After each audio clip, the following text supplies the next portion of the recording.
Now, on my kicker tonight, I think it's time to regulate religious organizations, especially the so-called churches. Yes, it is time that they too observed the law of the land. It is time their existence and operations became compatible with the laws of fellow men, the mandate of the Constitution, and the sanction of government. My argument is simple. The people behind these so-called churches have gone rogue, all in the name of faith, in the name of Jesus, and in the name of God.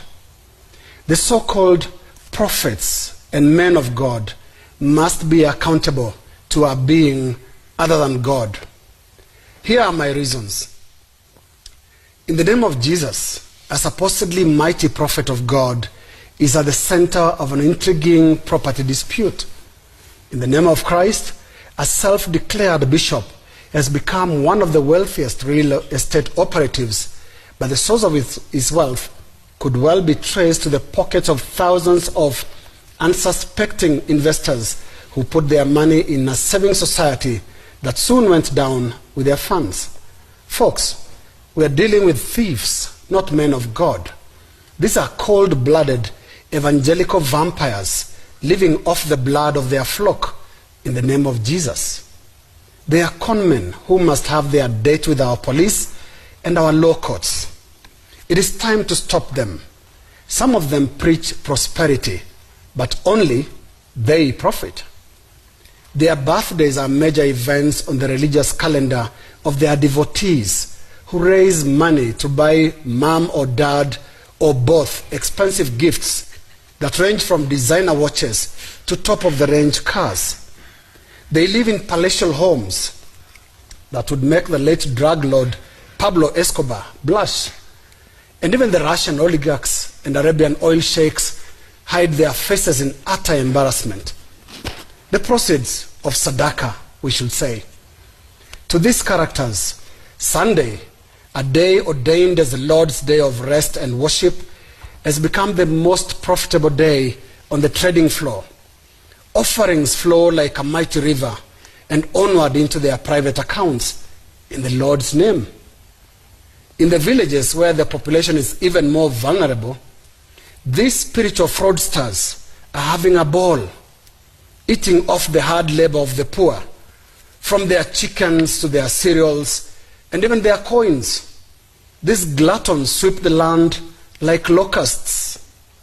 Some of these preachers claim to have powers to perform miracles, some of them at a frequency that by far exceeds the total number of miracle stories told across both the Old and the New Testament books of the Bible. Some now even claim to have the power to resurrect the dead.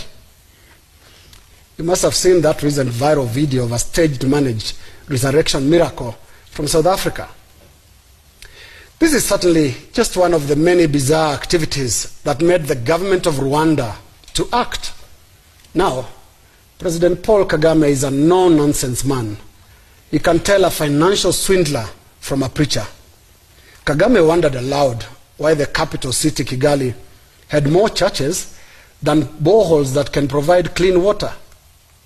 And in April last year, he ordered a shutdown of over 6,000 churches that, quote, did not meet the required standards. Among the required standards is a requirement that pastors have a theology degree before they start their own churches so that they can teach the correct doctrine.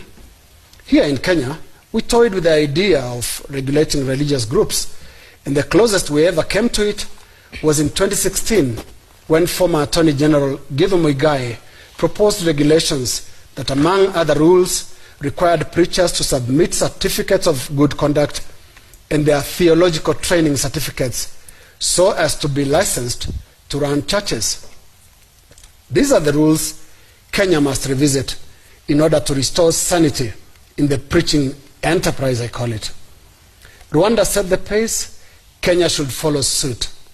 Preachers must be accountable to a being other than God, and that is the law and fellow human beings who include their vulnerable followers.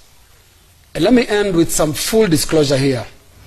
I am a church-going, son of a retired Catholic catechist, a trained and qualified holder of a teacher of religion certificate from the Catholic Diocese of Arusha, Tanzania. Just in case. Good night.